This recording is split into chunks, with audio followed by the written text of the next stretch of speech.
राजेश जी, जिस तरीके से प्रधानमंत्री 2 दिवसीय दौरे पर बिहार आए थे, कल भी उन्होंने पटना में रोड शो किया और आज भी विक्रमगंज में उन्होंने जनसभा को संबोधित किया और लगातार है वो आतंकवाद पर हमला करते रहे और कहा है कि अगर कोई भी आतंकवाद और अफवाह उड़ेगा तो भारत उसे कुचल देगा। देखिए, ये जो भी है, अब प्रधानमंत्री बिहार में आए वो तो चिरप्रति जन्मजात है।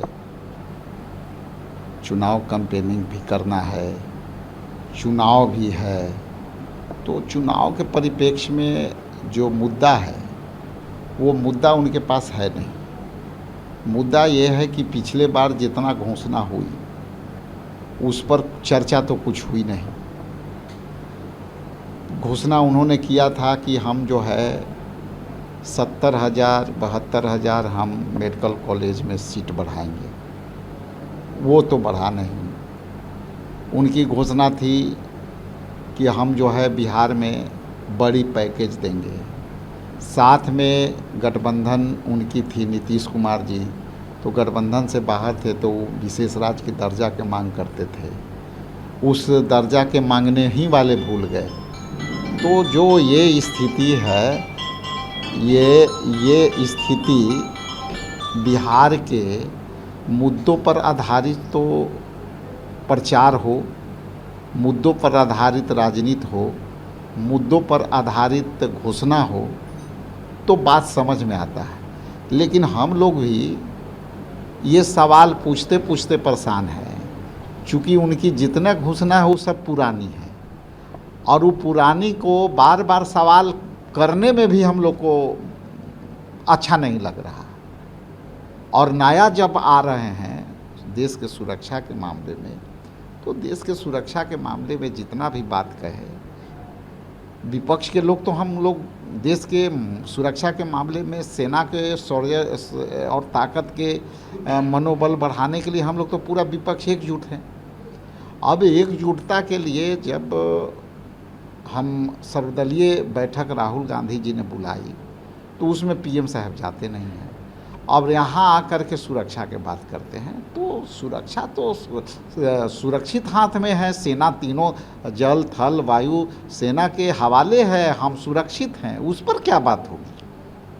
उन्होंने तो ये भी कहा है ना कि हमने पिछले बार जब पहलवान की घटना घटी उसके दिन अगले दिन बाद मैंने मधुबनी आया, मधुबनी से मैंने वादा कर गया था कि आतंकवादी का अड्डा को मैंने उखाड़ दूंगा और मैं तभी ये घटना होने के बाद फिर मैं आया हूँ।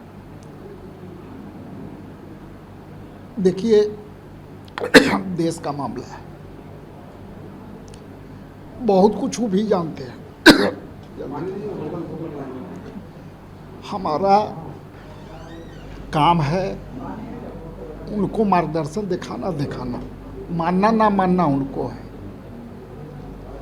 देश इस चौराहे पर है कि पूरा देश के लोग ये जानना चाहता है कि अमेरिका में बैठे अमेरिका के राष्ट्रपति के ट्वीट से सीज फायर हो गए, तो उसको भी स्पष्टीकरण होना चाहिए, उस पर भी बात होना चाहिए कि आखिर अमेरिका के राष्ट्रपति के एक ट्वीट पर और अमेरिका के राष्ट्रपति ने जिस तरह से कहा कि हमने व्यापारिक हवाला दे करके हमने सीज फायर कराया, उस पर कोई वक्तव्य तो आई नहीं, उस पर भी आनी चाहिए। इसलिए हम समझते हैं कि प्रधानमंत्री एस जयशंकर से भी पूछना चाहिए कि एस जयशंकर ने जो विदेश मंत्री है उन्होंने कहा था कि हम पहले ही बता दिए थे पाकिस्तान को कि हम आपके आतंकवादी कैंप पर हमला करने जा रहे हैं। तो ये सब पर भी